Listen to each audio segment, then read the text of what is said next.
Good morning, UUSS. Welcome to the service today. Please rise as you are able and join in singing Morning Has Come, number 1000 in teal.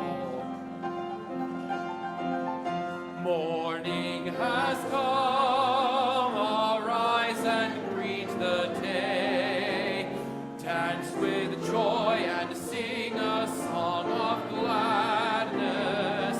The light of hope here shines upon each face. May it bring faith to guide our journey home.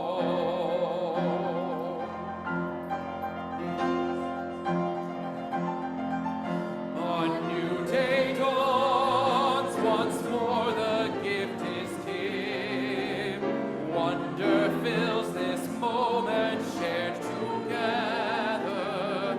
The light of peace here shines upon each face. May it bring faith to guide our journey home.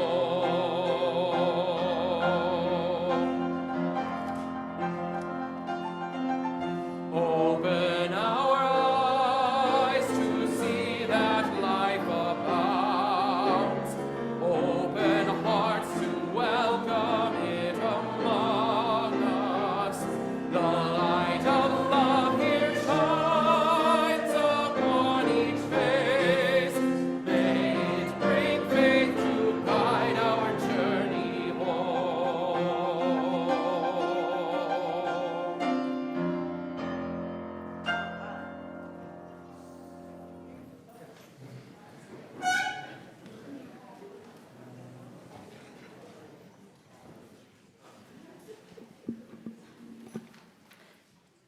Good morning.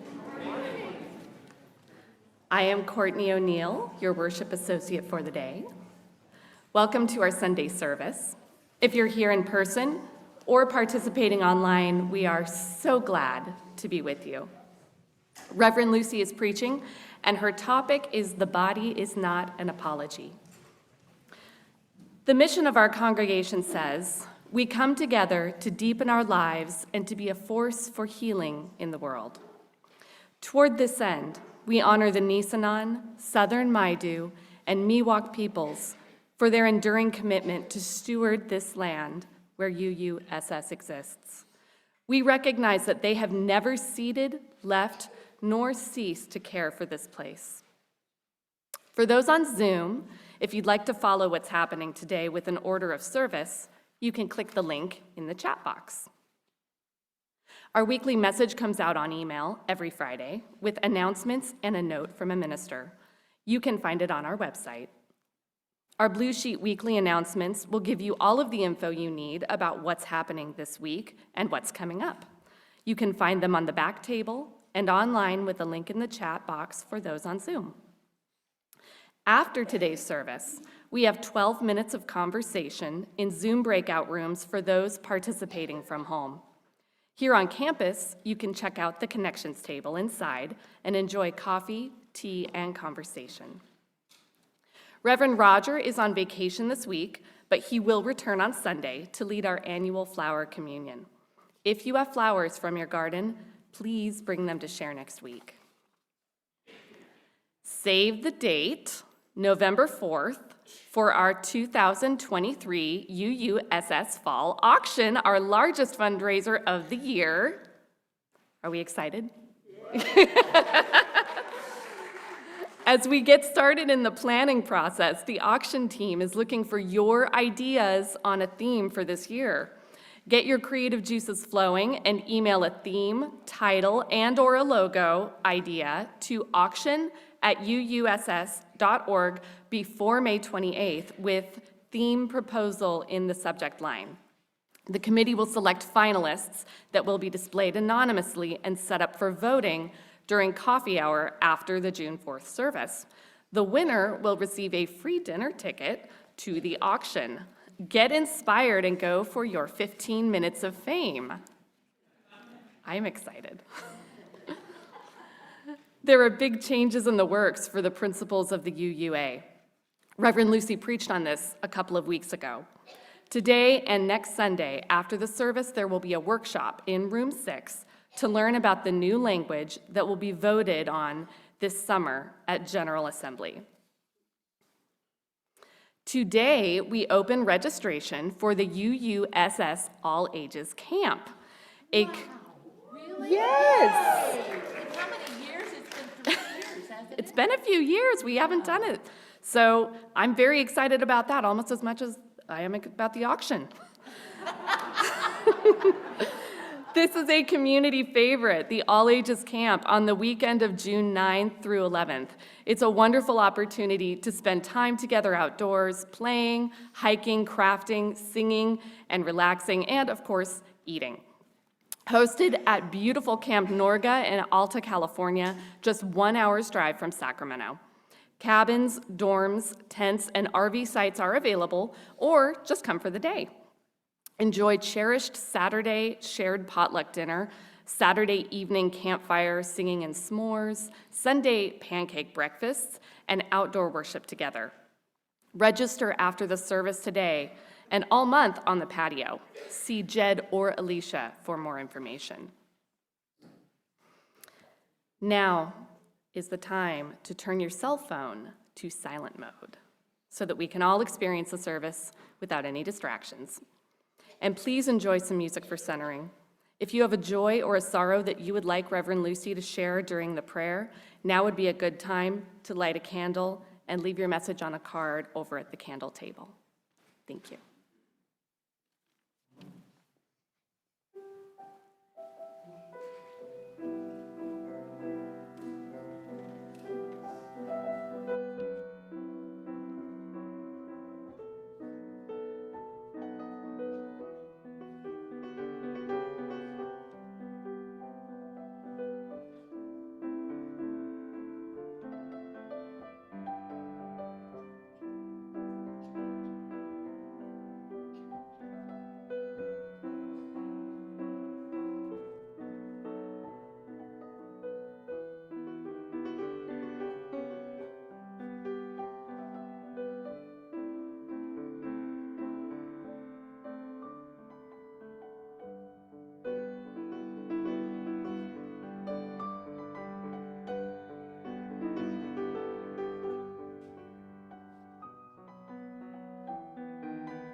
Good morning.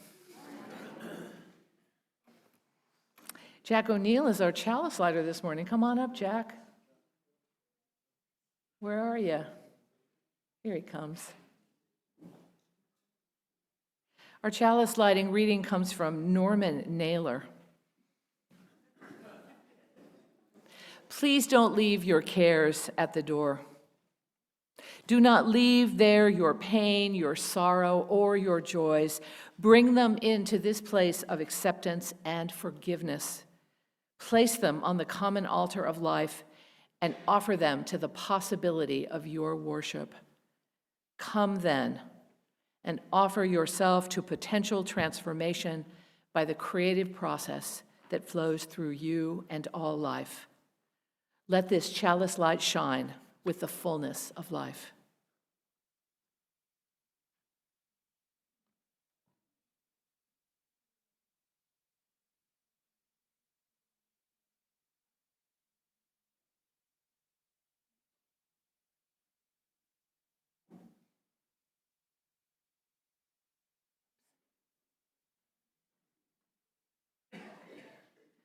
Let this chalice light shine with the fullness of life.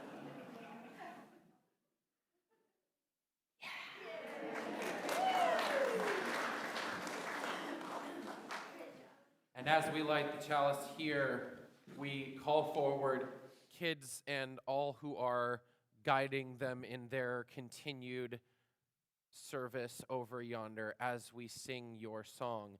You gotta put one foot in front of the other and lead with love. Put one foot in front of the other and lead with love. You gotta put one foot in front of the other and lead with love. Put one foot in front of the other and lead with love. I know you're scared, and I'm scared too. But here I am, right next to you. You gotta put one foot in front of the other one. One foot, and lead with love. You gotta put one foot in front of the other one. One foot, and lead with love.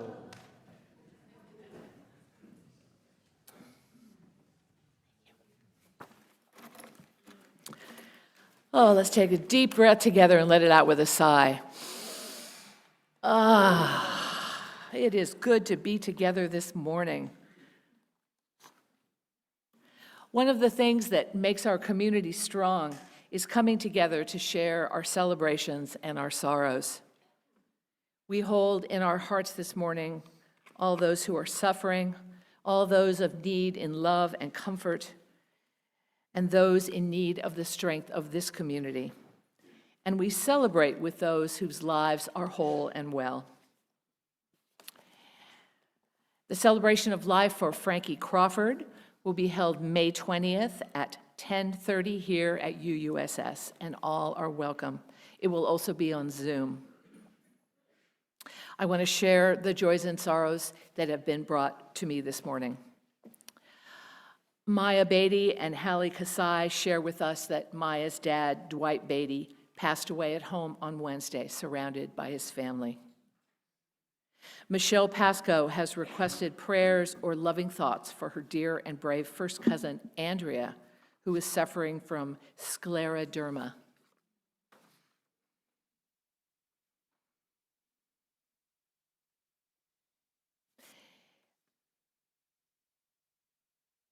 We have lots of wonderful joys and sorrows on our cards today. Tara is sharing that their cat is going to get pregnant, and her name is Luna. Sean has a joy and gratitude for the abundance of life in spring. Fletcher wants us to know that he's happy to be here. Archer, Fletcher's brother, wants us to know that he's happy to be alive. One among us is asking for supportive energy to her mom and her wife who are dealing with illness and fears about aging. Another one among us is telling us that her joy is her friend's cancer treatment is working better than expected, and another friend is making positive changes in their life.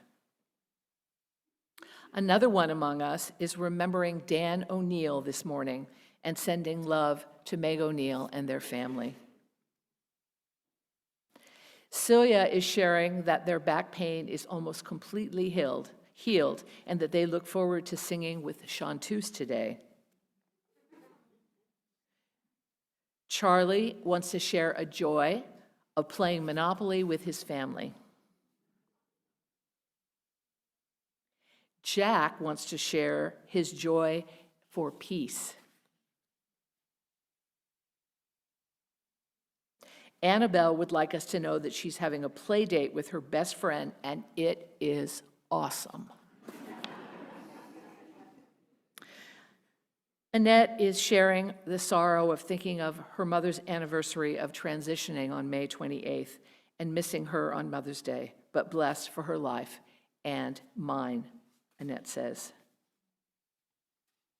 Erin is sharing that their aunt died last week, and she's worried about her cousin who lost her father a few years ago and now lost her mother. Bronte would like us to know that they have made a new best friend.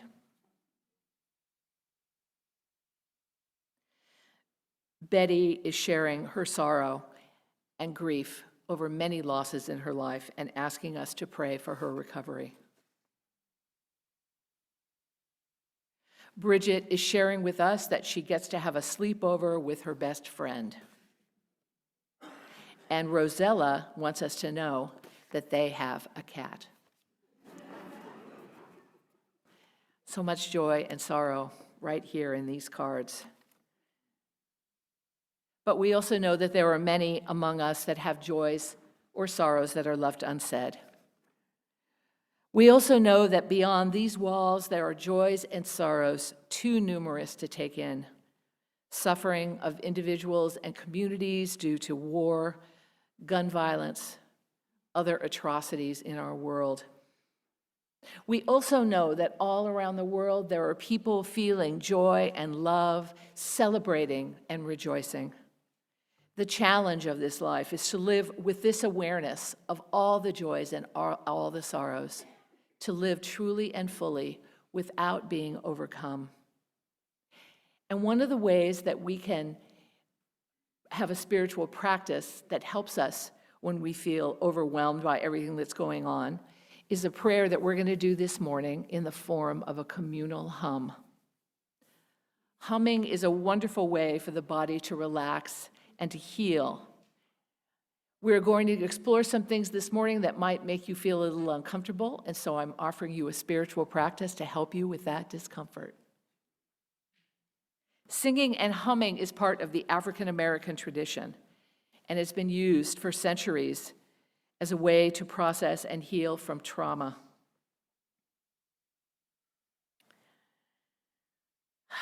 So let us begin with a few deep breaths at your own pace.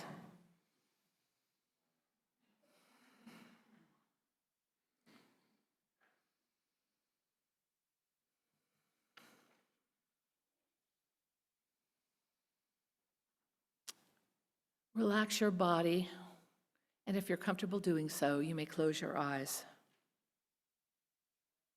Now continue with slow, easy breaths. And on your next exhale, start a hum on any pitch, with whatever speaks to you, whatever volume you feel you want to express.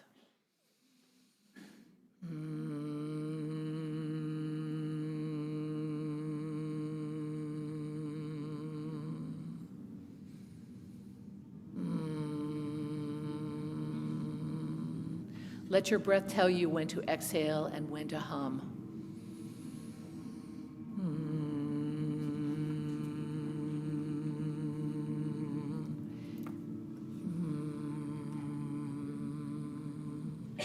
Now notice your breath as it enters your body and then how it turns into a hum.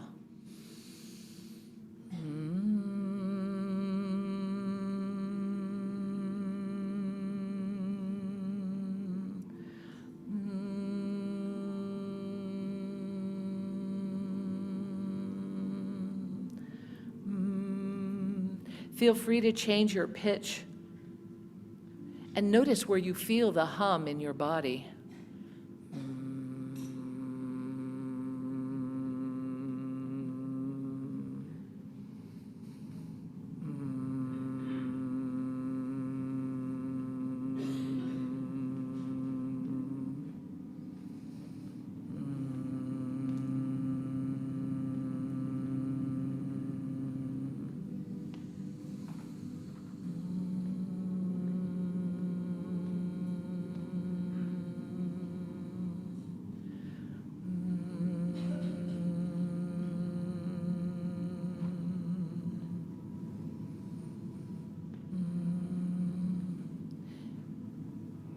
And with this last inhale, let it be your final hum.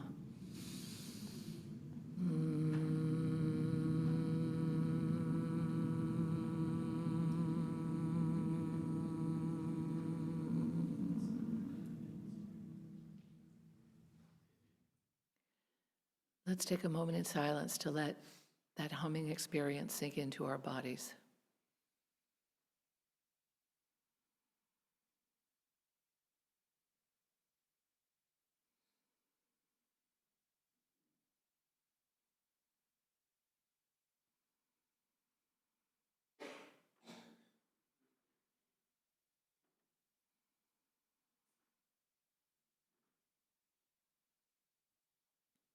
With gratitude for the miraculous gift of our bodies, we say, Amen.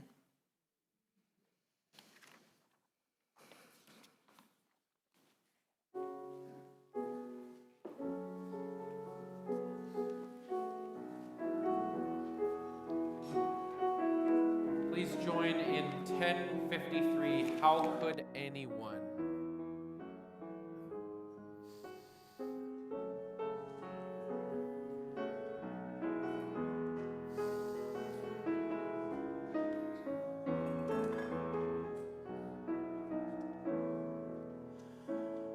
How could anyone ever tell you you were anything less than beautiful?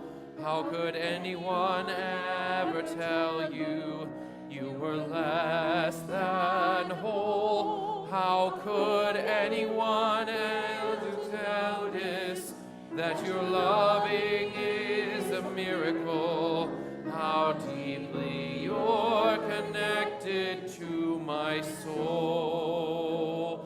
How could anyone ever tell you you were anything less than beautiful? How could anyone ever tell you you were less than whole? How could anyone fail to notice that your loving is a miracle? How deeply you're connected to my soul.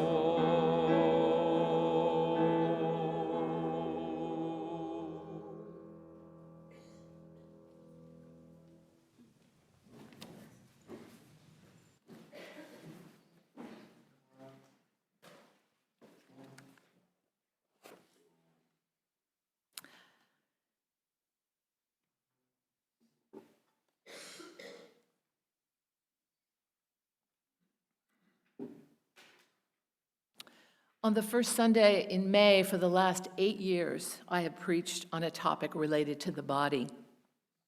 It's a celebration of Beltane, which is the time of fecundity and abundance. This year, I'm drawing on inspiration from a book by the activist and author Sonya Renee Taylor titled "The Body is Not an Apology: The Power of Radical Self-Love." Here is a reading from that book.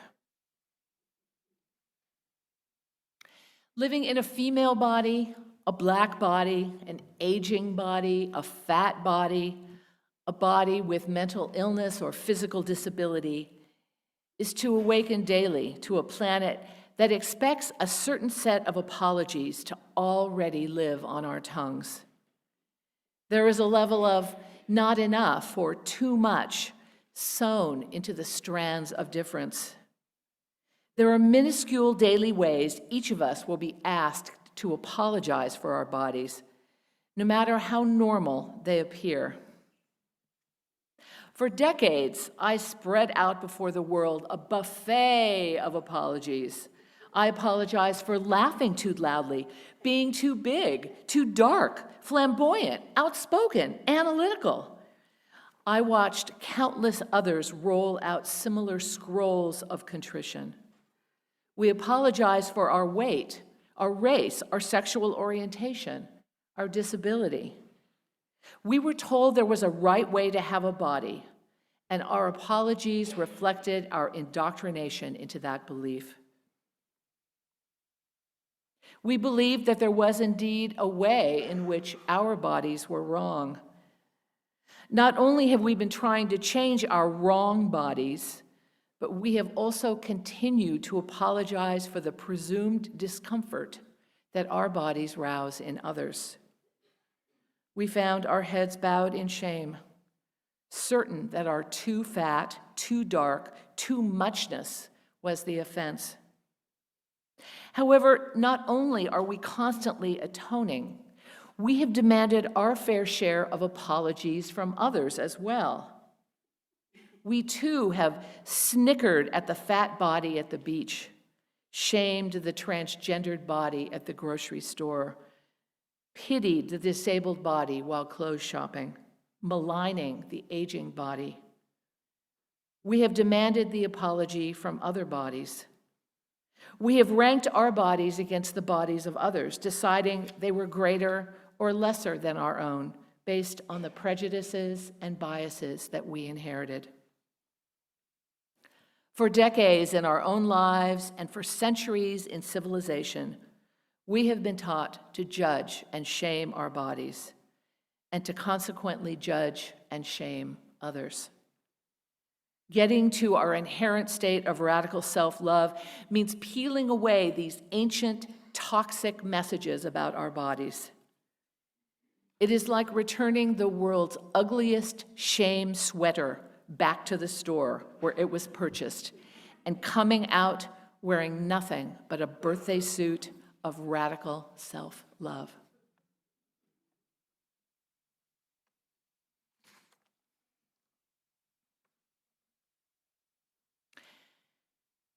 As we take in her words, let us take a moment for a short body appreciation reflection. So find a comfortable position in your chair and take 3 deep breaths at your own pace, letting yourself relax into each breath. Close your eyes if you are comfortable doing so.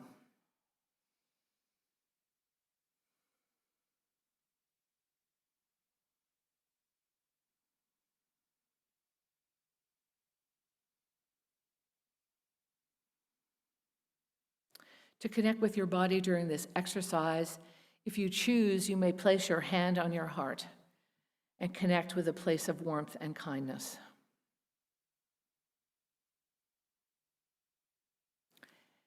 Now I ask you to reflect on the different ways that you have used your body in the last few days. Maybe something today or yesterday. And as you reflect on these activities, bring to mind the parts of your body that were used to carry out these tasks. Maybe you enjoyed a cup of coffee or tea this morning, or cooked a meal, or maybe you remember a task that was rewarding and pleasurable. Pick one of these, and then notice the areas of your body that were used in this particular activity. Perhaps thinking of your taste buds and the gift of taste, or the strength of your muscles, or the dexterity of your fingers. Give some appreciation to whatever part of your body you're reflecting on.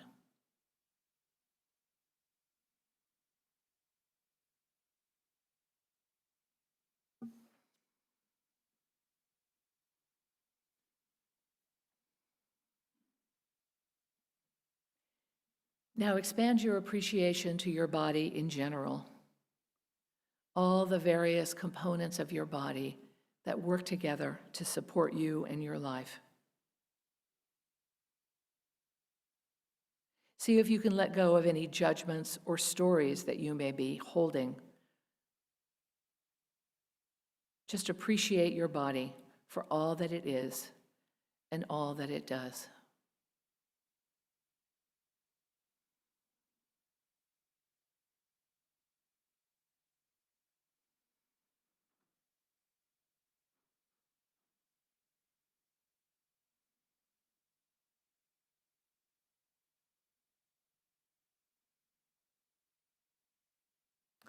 And as our practice comes to an end, consider offering yourself, your body, some kind words as if you were supporting a friend in need. You could say something like, "You're doing the best you can," or "You are enough just as you are."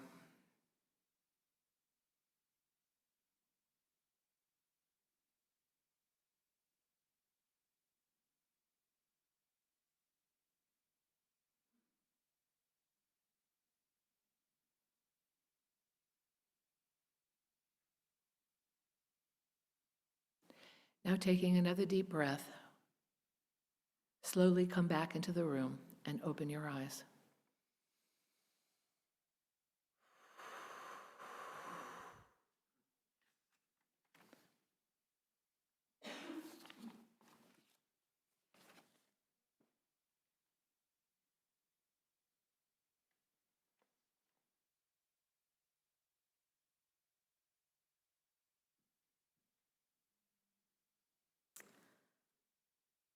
My mother, although a conservative Christian, was very progressive in a lot of ways when we were growing up. When she was teaching us about bodies, she used correct anatomical terms, sometimes to the discomfort of the parents at my preschool. She never allowed us to use the word weight at home because we shouldn't associate our value with a number on a scale.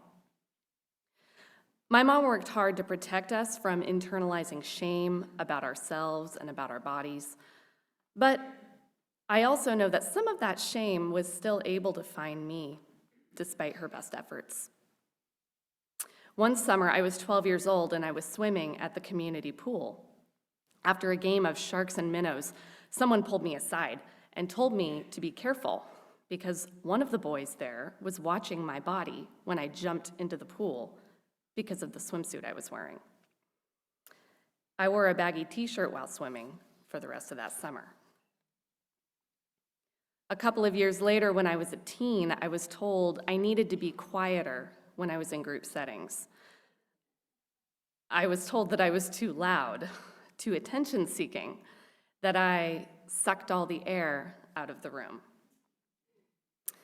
These incidents stuck with me because the takeaways were similar. You're too noticeable. You're too big. Hide yourself. Hide your body. Be smaller.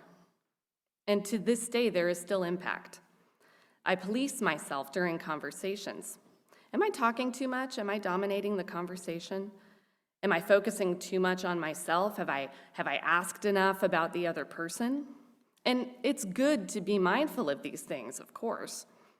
But there's always a little anxiety there, a worry that I am being too much. Now, despite this anxiety, I've worked hard to overcome that shame. But now my own daughter is a tween.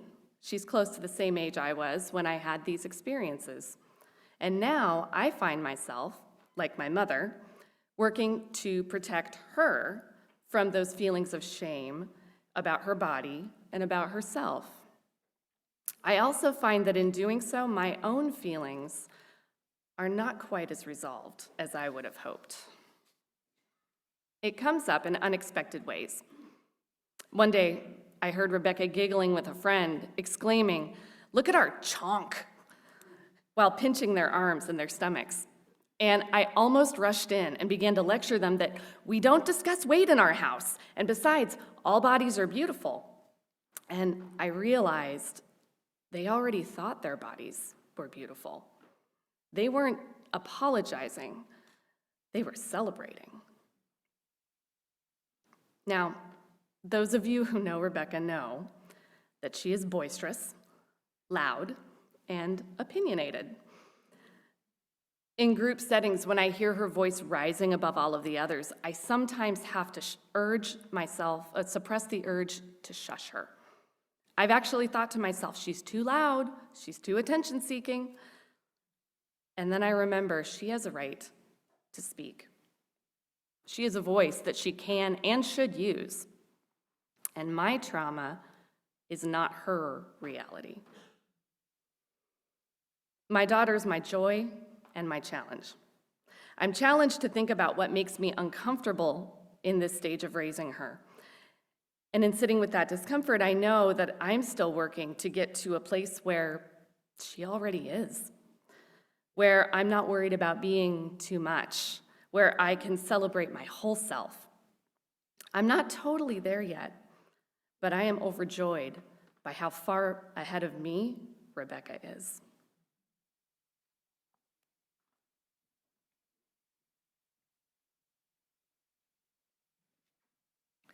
I'm delighted to have Wendy Day with us here this morning. Wendy is in the Master Singers with me and is going to sing for us, "This Is Me." There you go. "This Is Me." It's from the movie about P.T. Barnum called The Greatest Showman, and it is sung in a scene in the movie when the sideshow performers, it's their anthem of claiming their bodies and releasing the shame that the world has imposed upon them. So thank you, Wendy, for being with us today. Thank you for having me.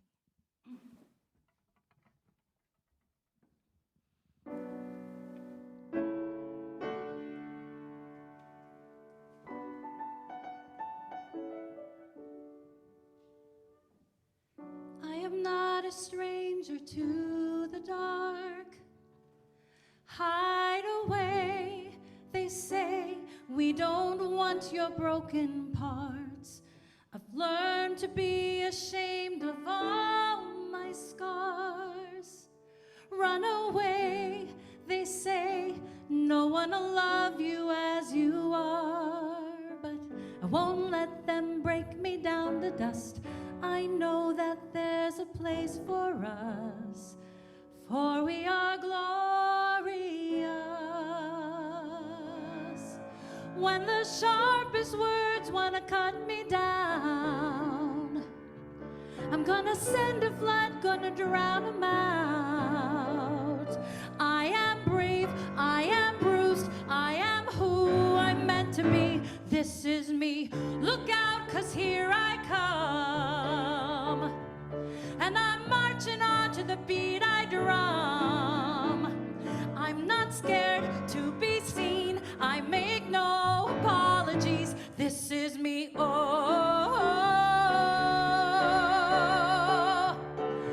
oh, oh, oh, oh. Another round of bullets hits my skin. Well, fire away, 'cause today I won't let the shame sink in. We are bursting through the barricades and reaching for the sun. We are warriors, 'cause that's what we've become. I won't let them break me down to dust. I know that there's a place for us, for we are glorious. When the sharpest words want to cut me down, I'm gonna send a flood, gonna drown them out. I am brave, I am bruised, I am who I'm meant to be. This is me, look out, 'cause here I come. And I'm marching on to the beat I drum. I'm not scared to be seen, I make no apologies. This is me, oh, oh,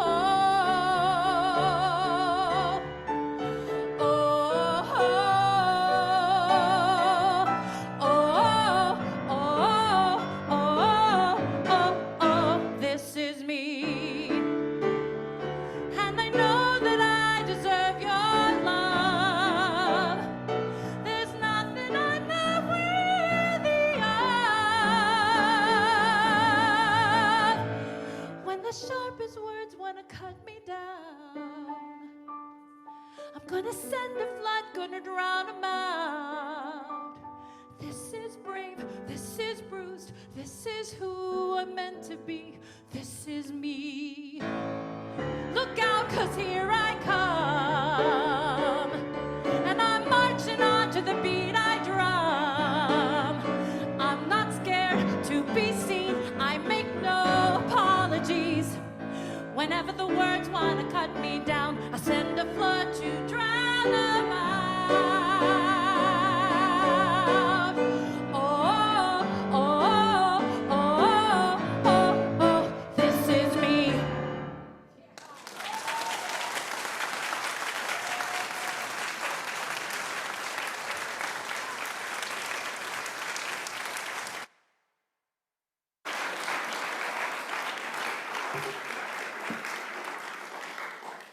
Okay, let's all take a deep breath, because I need one. Oh, boy, thank you, Wendy. Ooh.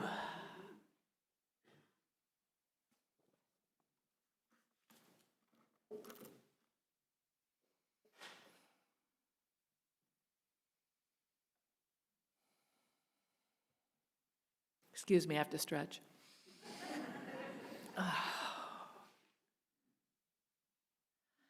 My mother used to take us back to school shopping every year in downtown Oakland. It was a favorite place from her teen years. I remember it as a fun day with special treats at Edie's Soda Fountain, visiting various stores. My mother was relaxed and happy. But what I remember most from those trips is shopping in the chubby section of the store. The chubby section was for girls who didn't fit into the regular clothes because they were too fat. It was tucked way back at the back of the store, had a limited selection, and featured clothes that were designed to de-emphasize the size of the wearer who was a little girl, the wearer who was me. I hadn't really thought about that experience in a long time until I started preparing for this service. But the message came through clearly to me. If you were overweight, you had to do something to hide your body. So first we hide the clothes in the back so that the normal people didn't have to be concerned with them. And then we design clothes that make sure the size of your body is minimized. What a message for a young girl. The message that your body is not okay, your fat is not okay. The message that you should be ashamed. It makes me sad and angry just to think about it. Sonya Renee Taylor calls these body shame origin stories. Perhaps you have a body shame origin story. It may not be about being fat, but likely you have some story where you learn that a certain part of you, or even all of you, was unacceptable. You learn to feel ashamed of your body. Now, no one was born feeling that their body was wrong. If you watch babies in their delight, they'll spend hours with their foot because they think it's the most amazing thing. But at some point, if not in childhood or then in puberty, we take on the layers of messages that tell us that something about our bodies is not okay.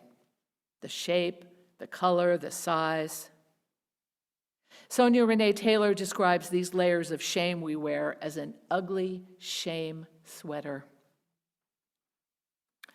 So Taylor is the author of the book that inspired this service, The Body is Not an Apology. And at first, I really didn't quite understand what she meant by using the term apology. But I've come to appreciate that it refers to the way we act, how we behave in the world when we take on this body shame. It's a powerful idea that we internalize these messages and then apologize for our bodies as if they're inherently bad or wrong. We may apologize for our weight, our race, our sexual orientation, our disability, our age. Courtney shared how she apologized by wearing a t-shirt when her body was too exposed in someone's mind. We were told that bodies must be a certain way, and we apologize when we don't meet that standard. Of course, these apologies don't have to be verbal. We apologize by covering up. We apologize with clothing or with makeup, protecting other people from being uncomfortable with our unacceptable bodies. We apologize by making ourselves small so as not to take up too much space. We apologize by avoiding situations where we would feel too exposed. How many of us didn't go to that swim party because we didn't want to be seen in a bathing suit with our imperfect body? I remember the fashion magazines from my teen years, which I read avidly. First, there were the models, thin, white, glowing with vitality, impossibly beautiful. There was no way I or 99% of the teen girls could measure up. And every month, these magazines had some feature about making some part of your body more acceptable. How to diet to lose weight or targeted exercise. Does anybody remember saddlebags? There were makeup tips about how to deal with the imperfections in your face, like maybe your eyes were too close together or your cheekbones weren't high enough. Fixing yourself so that you can meet some impossible standard of beauty. Taylor says that we all have a default body in our mind. That is a body that we think we should be in order to be acceptable. A default body. We may not be even conscious that we carry this idea around, but it is there. It is presented to us by the culture we live in, and we internalize this idea and have this idea that the default body is normal. But of course, the idea of a default body, a body type, style, look that we should all measure ourselves up to, narrows incredibly the diversity of bodies down to one standard that we are supposed to achieve. And by fixing our bodies to adjust to that standard, we are apologizing. Can you think of some of the qualities of this default body? Young, right? Young, thin, tall, light-skinned but tan, straight hair. What else? Flat belly. That's an important one for the default body. Well-muscled, but not too muscled. The default body is the standard that our culture holds us to, and we go along by feeling ashamed and inadequate for all the ways we don't measure up. But our bodies are not wrong or right. Our bodies are. They are the vehicle. They are the support system for our lives. What would it feel like if we stopped apologizing for our bodies and started loving them just as they are? What if we stopped being concerned about what our bodies look like or smell like and just appreciated them for the gift that they are?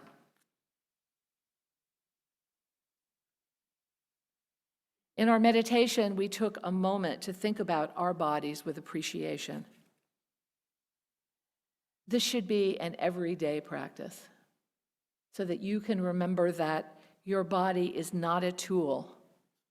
Your body is not a chassis to hold your ego and your brain. Your body is you.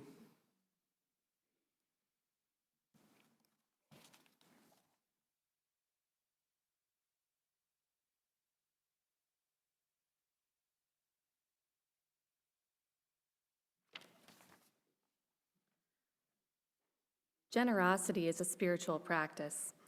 Our congregation has a practice of giving away half of every Sunday's offering to an organization that is working to make a difference in the world. For May, our community partner is the National Alliance for Mental Health, the nation's largest grassroots mental health organization dedicated to building better lives for the millions of Americans affected by mental illness.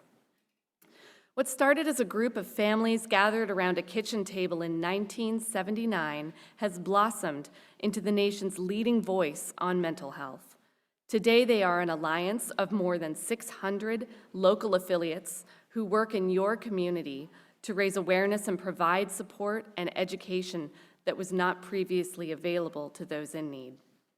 UUSS members are active in the local chapter. After the service on June 4th, there will be a presentation by NAMI so that we can learn more about their services. Thank you for your generosity to UUSS and to our community partner. This morning's offering will now be given and received.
Please join me in speaking our unison words of response for the offering.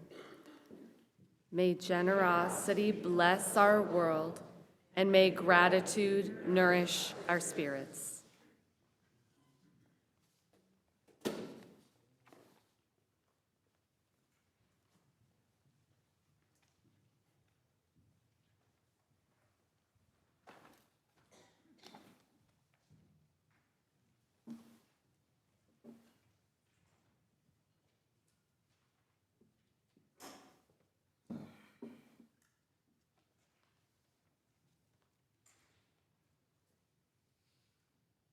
When I was working at UC Davis, I tried several times to enroll in nutritional studies.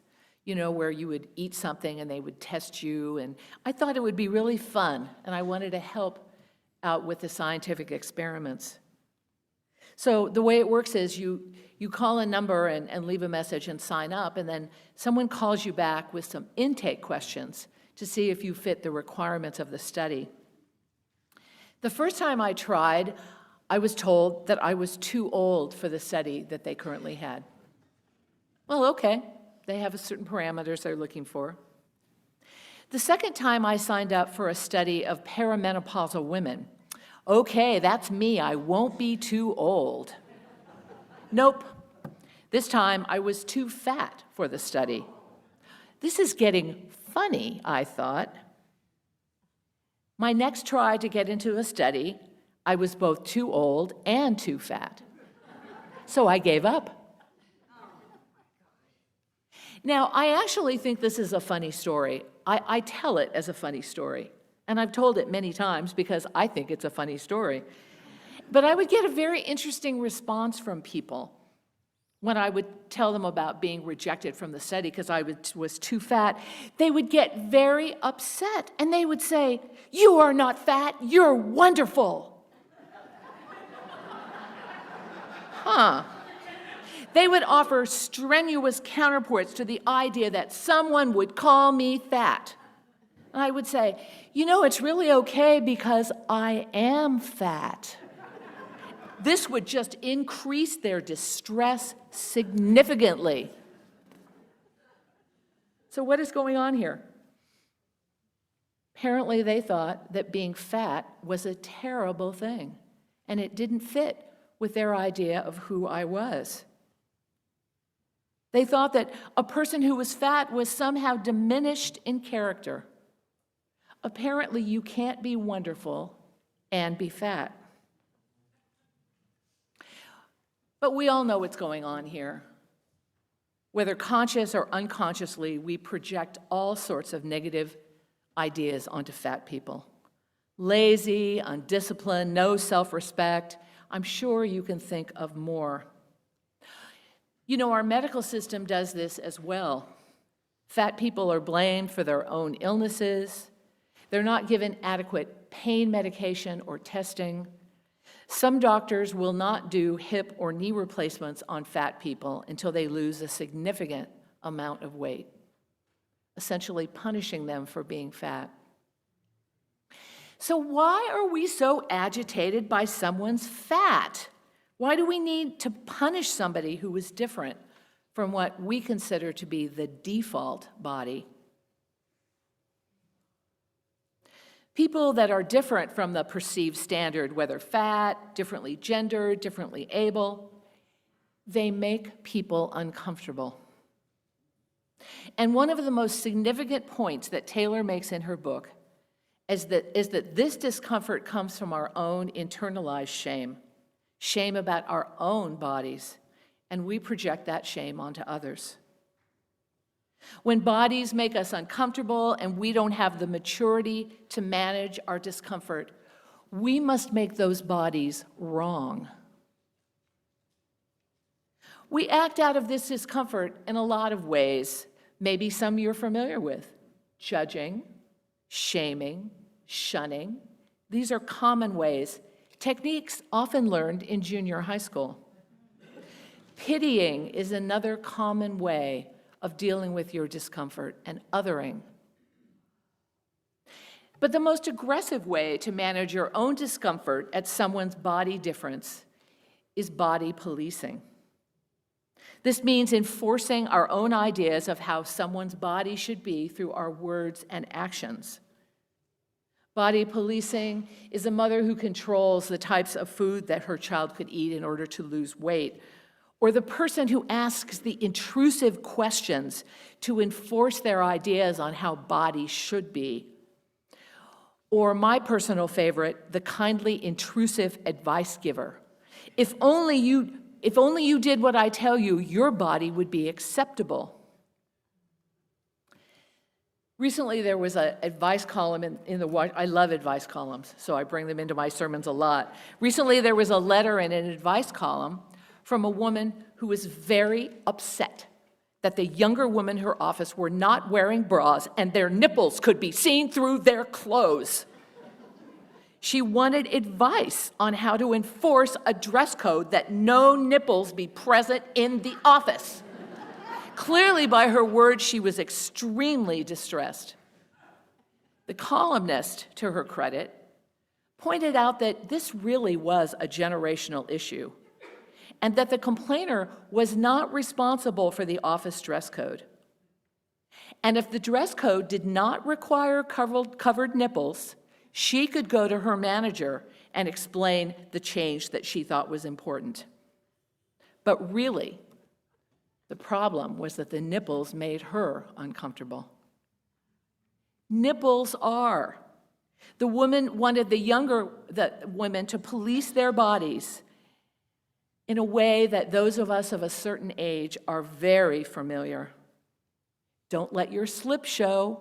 Don't let your bra strap show. Heaven forbid, at no time should anyone have any awareness that you have nipples.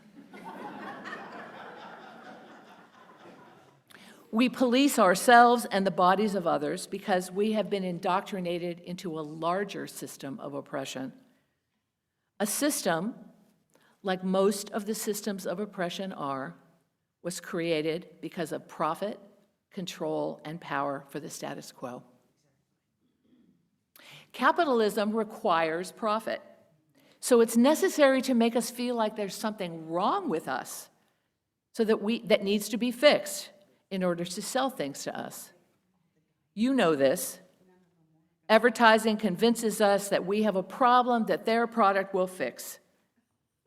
Of course, there are styles and products that we enjoy and enrich our lives. I have friends who are really into makeup and just love makeup. There's nothing wrong with that. But what is wrong is that we're told that we smell bad, our teeth are too yellow, we have too much body hair or not enough body hair, our eyelashes are too short, and our hair is too gray, all for the sake of profit. The diet industry was valued at $225 billion in 2020, and they spend millions convincing us that losing weight will transform our lives. And because we are all susceptible to body shaming, it works. Systematic policing of bodies is also about power and control. And politicians can increase their power by turning those who are different into threats. The current target of conservative politicians, of course, are transgendered people. People who have the courage to live as their true selves, despite all that is done to keep them within prescribed gender boundaries. Their display of courage is threatening the status quo, which has very strict rules of how bodies should be. Systems and the people in them, which means us, are particularly uncomfortable when those who are supposed to be ashamed of their bodies don't follow the script. The fat activist Kelly Jean Drinkwater says that in our culture, an unapologetic, confident fat woman is almost unthinkable.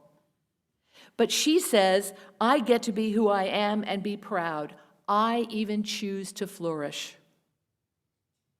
Along with gratitude for her work, she receives horribly insulting and threatening messages. And she says, why do we have such contempt for fat people? So Drinkwater started a dance company. It's called Nothing to Lose. Ivan, you want to put up the slide? And turn down the stage lights. There we go. I wanted to share some photos of this group with you. So notice what feelings come up when you see these images. For me, it's a mix of feelings. I find myself challenged by my sense that it's not okay for fat people to be that free. But perhaps it's because I don't give myself that gift. Thank you.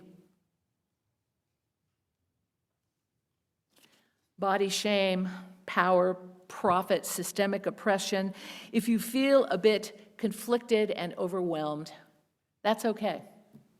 It's a lot.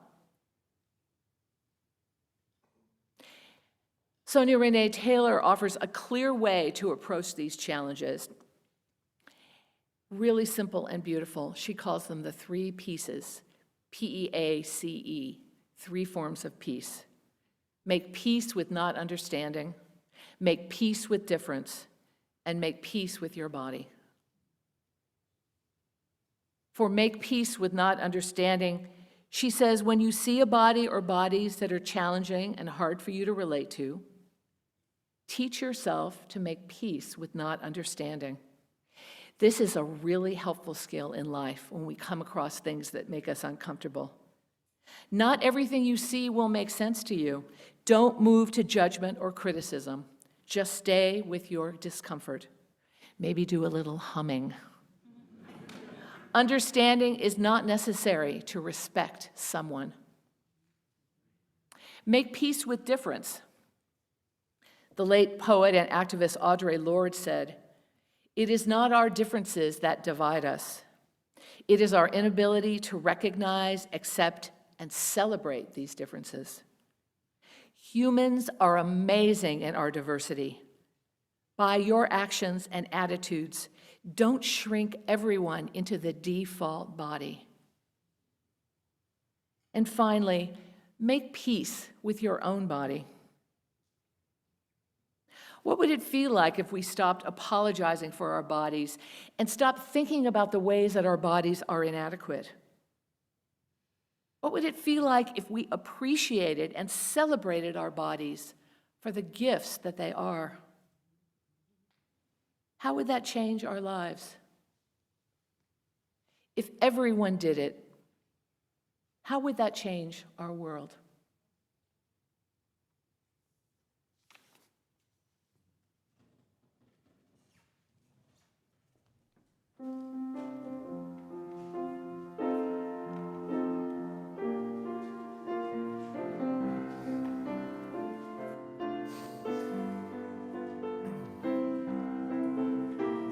Perhaps we can find that place where those things are true.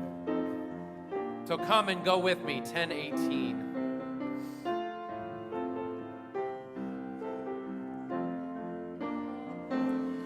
Come and go with me to that land. Come and go with me to that land. Come and go with me to that land where I'm bound, where I'm bound. Come and go with me to that land. Come and go with me to that land. Come and go with me to that land where I'm bound. There'll be freedom in that land. There'll be freedom in that land. There'll be freedom in that land where I'm bound, where I'm bound. There'll be freedom in that land. There'll be freedom in that land. There'll be freedom in that land where I'm bound. Justice. There'll be justice in that land. There'll be justice in that land.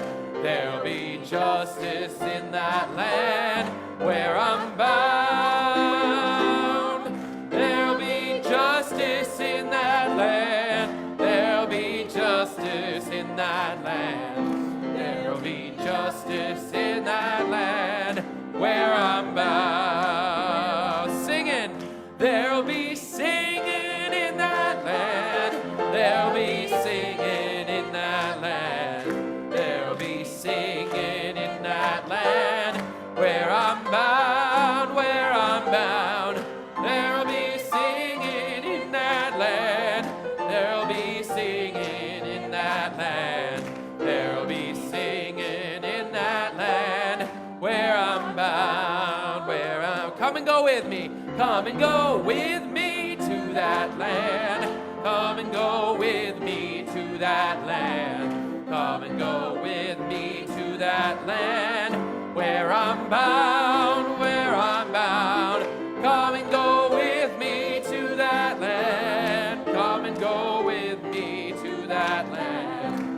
Come and go with me to that land where I'm bound.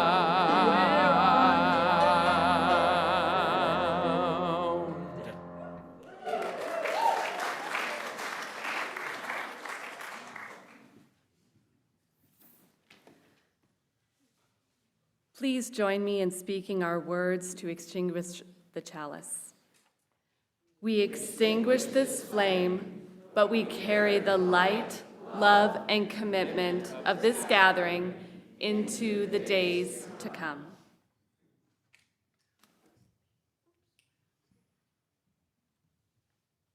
Let's reach out to each other, to those at home or wherever they are on Zoom. And let's take a moment to say thank you, arms. Reaching out, whether you're reaching out here or reaching out here, thank you, arms, for being able to do this. Thank you, body, for bringing me here. Please take off that shame sweater. Don't even give it to Goodwill. Burn the shame sweater and start a practice of appreciating your beautiful body and allow yourself to be free from shame so that you can love all the different bodies that make up our beautiful world. May it be so. Blessed be. Amen.